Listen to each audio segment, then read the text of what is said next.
नमस्कार मित्रांनो, स्वागत आहे तुमचं आताच्या ब्रेकिंग न्यूजमध्ये. मित्रांनो, फ्लॅटच्या मेंटेनन्सवरती आता 18% GST आकारला जाणार असल्याची माहिती केंद्रीय अर्थमंत्री निर्मला सीतारामन यांनी लोकसभेमध्ये विचारलेल्या एका प्रश्नाला उत्तर देताना दिलेली आहे. मेंटेनन्स चार्जमध्ये लिफ्ट चार्ज, सिक्युरिटी आणि क्लिनिंग सर्व्हिसेस सारख्या चार्जचा समावेश आहे.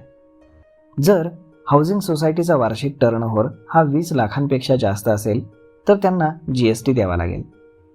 उत्तर प्रदेश, हिमाचल प्रदेश यासारख्या राज्यांमध्ये ही रक्कम 10 लाखांपर्यंत करण्यात आली. जर तुम्ही कोणत्याही हाऊसिंग सोसायटी किंवा अपार्टमेंटमध्ये राहत असाल आणि मेंटेनन्समधून 7,500 रुपयांपेक्षा जास्त रक्कम जर तुम्ही देत असाल तर त्यावरती आता तुम्हाला 18% GST द्यावा लागणार आहे. जर मेंटेनन्सची रक्कम ही 7,500 रुपयांपेक्षा कमी असेल तर तुम्हाला GST द्यावा लागणार नाही आहे. तर मग मित्रांनो, अशा पद्धतीनं आता फ्लॅटच्या मेंटेनन्सवरती देखील आता 18% GST हा आकारला जात आहे. यावरती आपलं मत काय हे तुम्ही आम्हाला कमेंट करून सांगायला बिलकुल विसरू नका. आणि जर हा व्हिडिओ तुम्हाला आवडला असेल तर आपल्या जवळच्या मित्रमंडळींसोबत देखील हा व्हिडिओ तुम्ही शेअर करायला विसरू नका. धन्यवाद.